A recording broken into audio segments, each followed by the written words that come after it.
Those tiny white crystals sitting in your kitchen have traveled an incredible journey before reaching your table. It all starts in vast sugarcane plantations. Sugarcane is a tall tropical grass that can grow over 3 meters high. Farmers carefully monitor the crop for months until it reaches peak maturity and contains the maximum amount of sugar. When the sugarcane is ready, giant harvesting machines move through the fields, cutting the stalks close to the ground. In some regions, workers still harvest sugarcane by hand using machetes. The freshly harvested cane is quickly loaded onto trucks and transported to a sugar mill. Speed is important because the sugar content begins to decline soon after harvesting. Upon arrival at the factory, the sugarcane is weighed and inspected before processing begins. The first stage is washing. Powerful jets of water remove dirt, dust, stones, leaves, and other debris collected during harvesting and transportation. Next comes extraction. The clean sugarcane stalks pass through a series of massive crushing rollers.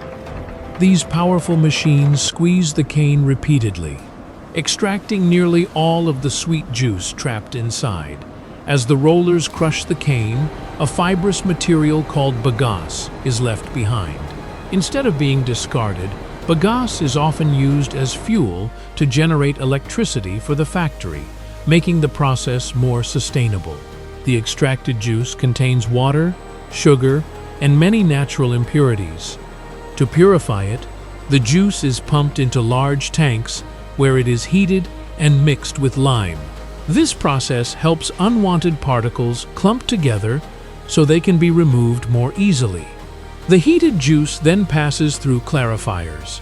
Here, impurities settle to the bottom, while cleaner juice rises to the top.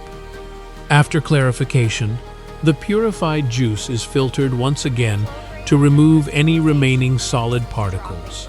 Now the juice contains mostly water and dissolved sugar. To concentrate it, the juice enters a series of enormous evaporators. These machines heat the liquid under controlled conditions, causing water to evaporate. As more water is removed, the juice becomes thicker and thicker until it transforms into a golden syrup. At this point, the sugar concentration is high enough for crystallization to begin. The syrup is transferred into large vacuum pans. These specialized vessels operate under reduced pressure, allowing water to boil at lower temperatures. As water continues to evaporate, tiny sugar crystals start to form. Factory operators carefully control temperature, pressure, and crystal growth to ensure a high-quality product. Over time, the crystals grow larger and larger within the thick syrup. The resulting mixture of sugar crystals and syrup is known as massicrete. Next comes one of the most fascinating stages in sugar production. The massicrete is fed into giant centrifuges. These machines spin at extremely high speeds, generating powerful centrifugal force. As the centrifuge spins, the liquid syrup is forced outward through small openings while the heavier sugar crystals remain behind. The separated syrup is called molasses.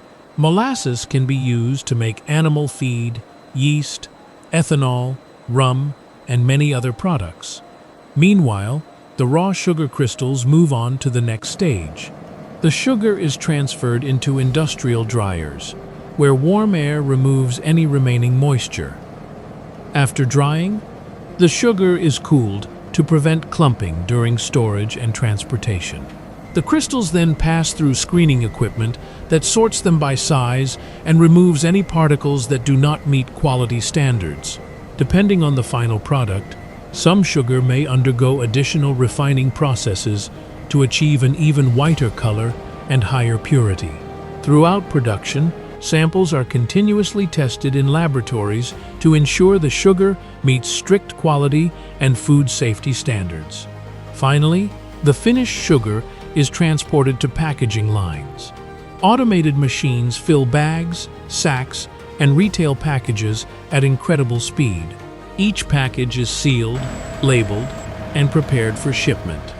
The sugar is then loaded onto trucks, trains, and ships before being distributed to supermarkets, food manufacturers, bakeries, and homes around the world. Every spoonful of sugar you use in your coffee, tea, desserts, or baked goods has passed through this remarkable process. From towering sugarcane fields to sparkling white crystals, sugar production is a fascinating combination of farming, engineering, chemistry, and modern manufacturing.